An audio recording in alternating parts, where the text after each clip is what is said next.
Welcome back to episode 7, part 1 of Stock to Brock, and we're going to cover ECU flashing. Now, this is a very exciting topic. It can be somewhat controversial because you have so many different options now once you start flashing the ECU that what we say versus what some of the other experts might say may not match. As usual, we're going to show you how we do it, the way that we believe is best, and try and make it as easy as we can because it can definitely get technical. So let's start off with where we are now versus our last episode. We had MR12 in the bike. We went with the Sprint Filter F1 air cleaner, Allison oil change and Petron, and we got up to about 204 horsepower. SAE scale, this thing's making really good power. We're going to actually back this down a little bit because we know that a lot of people, when it comes to ECU flashing, are more interested on what it can do for them on the street. Now, just to be clear, if you have a modern day Euro 4, and even going back, wow, we can go all the way back to 1999 and our buddy Patrick with the ECU editor program. Flashing ECUs has gone on for a long time. There seems to be some confusion as to whether I should have a power commander or whether I should have a flashed ECU, or whether I don't need the power commander at all. And what I can tell you is if you have one of these modern motorcycles and you want to de-restrict it for racing, you must have a flash. It's got to be de-restricted. We've talked about this earlier. So we have our de-restricted ECU map in here right now. Now we're going to start off with a power commander for our base run because that's what most of our work has gone through so far. So we'll get our base run in these conditions. It's a little chilly in the dyno room. And then we'll start showing you the ECU flashing. Some of the advantages. Power commander has some advantages over tuning in the ECU with flash. The ECU, you can get into ignition timing, auto-blipper, all kinds of really cool stuff. But I gotta warn you, they give you, and all these third-party flashing software, they give you plenty of rope to hang yourself. So if you accidentally set your rev limiter to 20,000 RPM, you are going to 20,000 RPM and you're going to blow up your bike. Same thing with ignition timing. You want to change your timing? No problem. But I can tell you this, it's been my experience over the years that the quickest and easiest way to damage an engine is by putting too much ignition timing to it. I can tell you also that Suzuki's in particular, I have never seen any type of increase in power in a normally aspirated situation. I shouldn't say never. If it's crazy humid outside, sometimes you can put a couple degrees to it and get something. But by and large, the timing maps that come in Suzuki motorcycles, whether it be a Hayabusa, GSX-R, doesn't matter, man, those things are about as perfect can get. And we'll give you some details on that also. Some of the other bikes, Kawasaki's, some of the Hondas, they intentionally restrict the timing for various purposes, whether it be noise control, emissions, whatever. But the Suzukis don't do that. And we're going to show you some of that testing here soon. So we're going to get ourselves together. We'll get the bike warmed up and make some baseline runs like it is. And we'll start changing stuff right after this. Before I start warming this bike up to get our baseline runs, I wanted to show you something real quick. Some of you noticed in the last video the sound of the bike. We have installed the Flash Tune retrofit kit, they call it, that allows us to turn this S model sort of into an R model. We can upshift and downshift without using the clutch. So that's why we've got a couple sensors here, got a cool little harness, modified our rod, put it together, and there we go. One of the things about using these type of shifters, anything that's clutchless, it's very important that you don't have too much slop in your chain. Now, the manual says 0.79 to 1.18 inches. At 1.18 inches, man, I really believe this bike's going to have trouble shifting. We set ours up closer to about a ½ inch, 5/8 of an inch. Some guys will look at that and say, wow, Brock, that's way too tight. Well, if you got a dirt bike, it is. It's terribly tight. But if you've got a bike like this that you really, depending on those ultra quick shifts, you can't have that chain whip. So we run ours a little on the tight side. We don't have any problems whatsoever. Shifter works flawlessly up and down. So I just wanted to point that out. Also, I want to mention the configuration of the bike. I mentioned we took out the MR12. Well, check this out. We first put that MR12 in on November 17th of 2017. We drained it January 9th of 2018. It's 52 days, 7 weeks. So for those of you guys who are saying, man, I'm afraid to run MR12. Now, do we recommend keeping it in that long? No, you know, as things get better, the seals are better in the pump, everything's better in the pump. So we're not so worried about it. And then we've gone to 89 octane shell. Everything else from our last video is exactly the same except for the mapping, as I mentioned. So I'm going to warm this up. I want you guys to listen. It's really, really cool, the way the bike sounds. And watch this chain. Watch what this chain does when we're making runs. So check it out.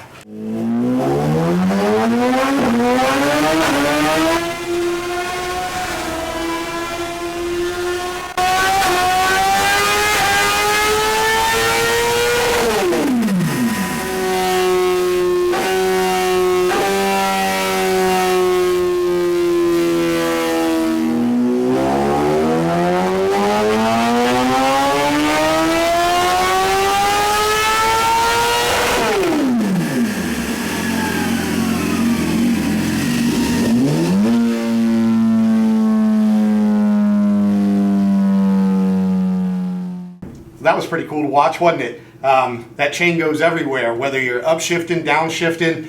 You can see how width could really get generated using that shifter. So, and you saw how tight our chain was. So those chains go through hell.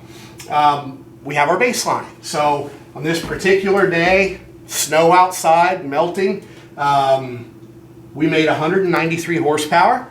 And this is with our basic stage 1 kit. This is your basic flash and the power commander map that we send out with our system. So what we get is what we use and what we sell. And if you also noticed, and we went through this in one of the previous videos, how nice that throttle, that air fuel was as we were going through all the RPM ranges. And if you look at this, the air fuel ratio here, man, this thing's straight as an arrow. So we've got a great base to start from. So let's start getting into some of the items. Now, we're going to use the FTecu or FlashTune software to go in here and make some adjustments. Now, why FlashTune? There's plenty of third-party guys out there. You know, we work with Don Gould. We worked with ECU Editor. There's some other guys out there. We really like these guys. They're really dedicated to what they're doing. Their support staff is fantastic, and they make a great variety of products that help us help you. For example, if we want to flash the ECU, we can just plug the ECU into what they call a bench adjust harness. If we want to bike side adjust, which involves attaching this harness directly into the OEM connectors and then using what they call a link cable, which plugs to either one of them, we plug that in, we turn the key on, and we're ready to flash. So they've got great base mapping. If you've got stock exhaust, you know, they've got some nice stuff like that. We tune ourselves, and we're very particular and very precise with our tuning. So I'll show you a little bit of what we're doing here. We can adjust, if you want to pay it up here a little bit, we have the ability to adjust the rev limiters, fan temperatures. You can adjust, turn on what they call R model features. You can unlimit the electronic throttle valve mapping, and we've done a bunch of these things. And what I'm going to concentrate on right now, just to try and keep things simple, is ignition timing. So if I come over here and I look at ignition group 1 on the stock ECU, if you look at wide open throttle, it says 98%, 98, 100. It's not all that. It means 100. We've got 49, 50, 47 degrees ignition timing, or lead as we call it. that's quite a bit out of a stock bike. So the map that we just had, I'm going to come over here and compare the stock map with the same map that's in the bike right now. And there's the differences. There aren't any. We are running the stock timing map. Now, ignition timing map. So what I'm going to do, I'm going to just take, I'll hit Control A. I'm going to select everything, and you can watch these numbers. There's 47 degrees timing. We're going to go up 1, up 2. All right? Now, see how these are in gray? From the factory, you have different ignition maps per cylinder, and they are legitimately different. We did what they call their link map feature, and we link those maps together. So if I make this change in cylinder number 1, it's also going to apply to cylinder number 2, cylinder number 3, cylinder number 4. So let's go over here, turn this off, go back in and look. I'm just going to pick cylinder number 2 for giggles, and then let's compare that to the stock cylinder number 2 ignition map, and look at what we've got. You can see I changed it 2 degrees. Now, it's got some smoothing and some other things that come in here. You know, we may only get 1.6 degrees, 1.8, but by and large, it's about 2 degrees. And that's through all the maps. So now we're going to go and we're going to see what that extra 2 degrees ignition timing does to our horsepower numbers. I want to show you how we're going to send this back. Now, we've got it, their link cable connected to the bike side harness. One thing that's very important, to use the FlashTune software, you must, absolutely positively must have an internet connection, and it better be a solid internet connection, because if you lose it when you're putting the map in, it can brick your ECU, and you have to get with the guys at FlashTune to help you unbrick it. We've got it hooked up. We're gonna tell it to write to the ECU. It says to turn on the key, turn off the key, turn the key back on, hit it. All right, ECU no response. That happens 2 or 3 times each time before we write to the ECU. So let's try that again. Key is on, key is off, key is on. All right, it detected the license, it's going in, it's erasing what was there, and it's doing what they call a fast write. The fast write is really cool. It only takes, I don't know, right around 3 minutes to make a change. Sometimes it can be much longer if it's starting from 0. So typically, while this is going on, I just sort of hang out and then make sure everything works okay. We're fast writing.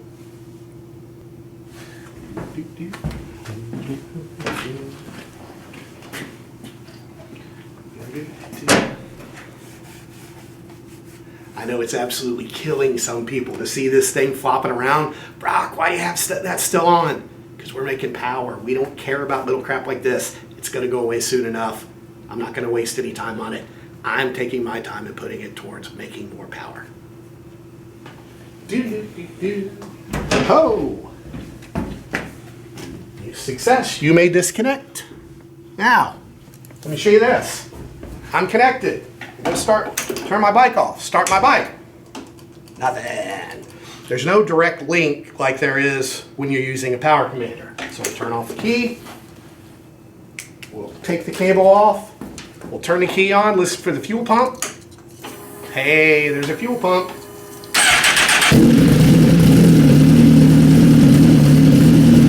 All right, let's see what 2 degrees ignition timing looks like.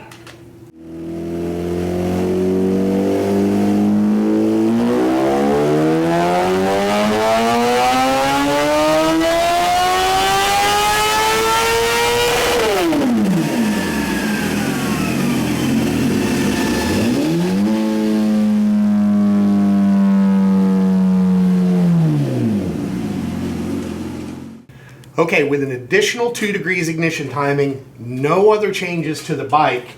If you come over here and take a look, We had made 193. The first pull was 190. Second pull, 191 and some change. And then we made a third pull where it dropped. So we can say pretty conclusively that adding 2 degrees ignition timing did not help power. Now, I'm going to do something just for the sake of experiment. I'm going to add 5 degrees ignition timing. Just, if you're going to make a change, hell, let's make a change, right?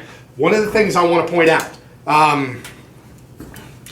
by adding additional ignition timing, you always get into a question of, is the bike pinging? Not exactly high tech, right? But it's effective. If we listen to the engine during the run and we hear pinging, abort the run. Let's go ahead and put this 5 degrees in, see what's going on, and see what kind of power. I'm sure it's going to lose more, but let's see how much. Check this out.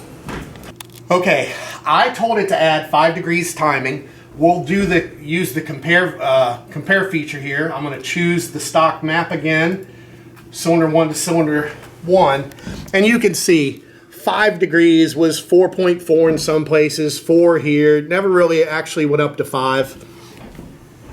Like I said, 4.4, 5. We don't want to hurt this motorcycle. We like this bike, and it's been doing a fantastic job for us, not only proving things to you, but showing us the best ways to make it go faster. So we're going to add this 4.4 degrees. I'm going to go for a quick little ride and just put it under some load and listen for knock. If there's no knock, I'm going to go ahead and make a run and see where we're at.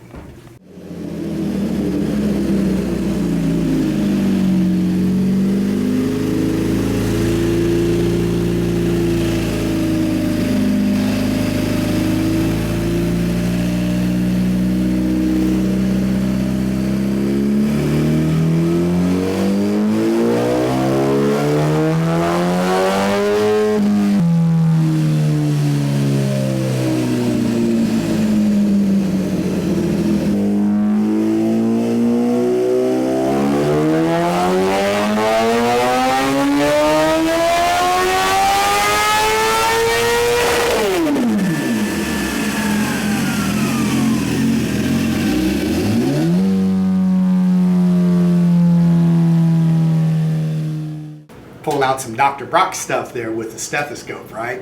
I had the camera pan over to show that as I was going for my ride, and we didn't bore you with the entire ride, but we had the ability to change the load, and you could hear the engine being loaded down. I didn't hear any signs of pinging, so we went ahead and made a run. And I only made one run. Like I said, I'm sort of scared about this whole ignition timing thing with this bike. But if you want to look over here, 5 degrees ignition timing, dropped it even more. Here in the higher RPMs, you got a couple. It's a couple horsepower. That's good enough for me. Now, I know some of you couch tuners out there are going, "Oh my God, this guy doesn't know what he's doing." If you're gonna increase the ignition timing, you gotta put premium in it. Let's keep that 5 degrees in. I'm going to suck the 89 octane out of here. I'm going to put some 93 shell in here, and let's see if we can pick up that power.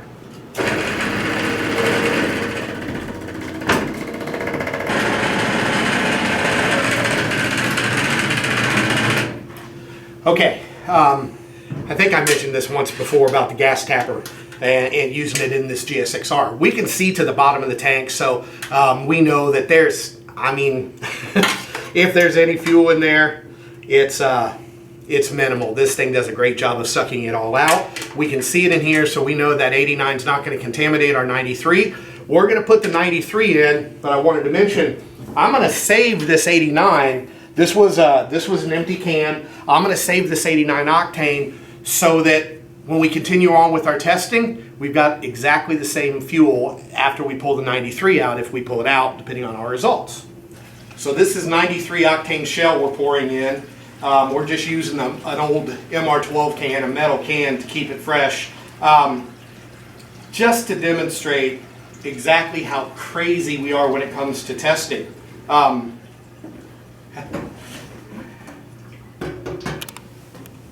We purchased this back in October when we got our other fuel, and that way we were using a winter blend comparing to a winter blend. I know, we're crazy, right? I spent years in testing. I love a precise test, so it can't get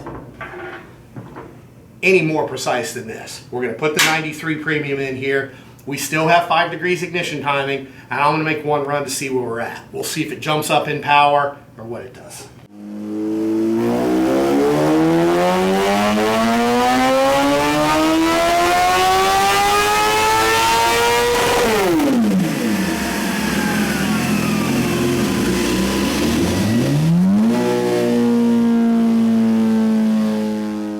All right, this is pretty cool. With 5 degrees additional ignition timing, we put 93 octane fuel in, and I was a little more comfortable since we had premium in there running with the additional timing. We made 3 runs, and we actually picked up a little bit of power. So what I'm gonna do, let me get the, let me just use our best one here.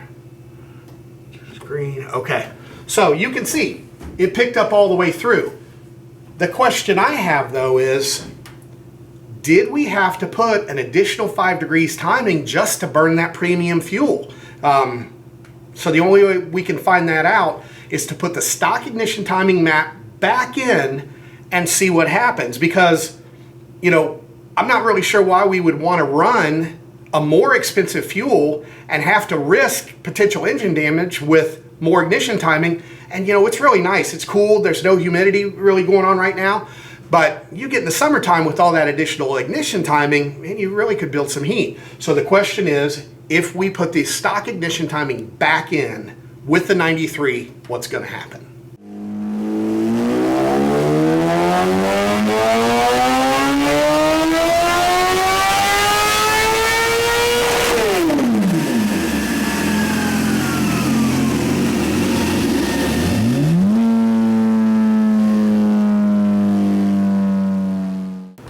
Okay, to recap what we're doing, we just put the stock ignition timing back in with the 93 octane because we were wondering, did you have to run an additional 5 degrees timing to burn that 93?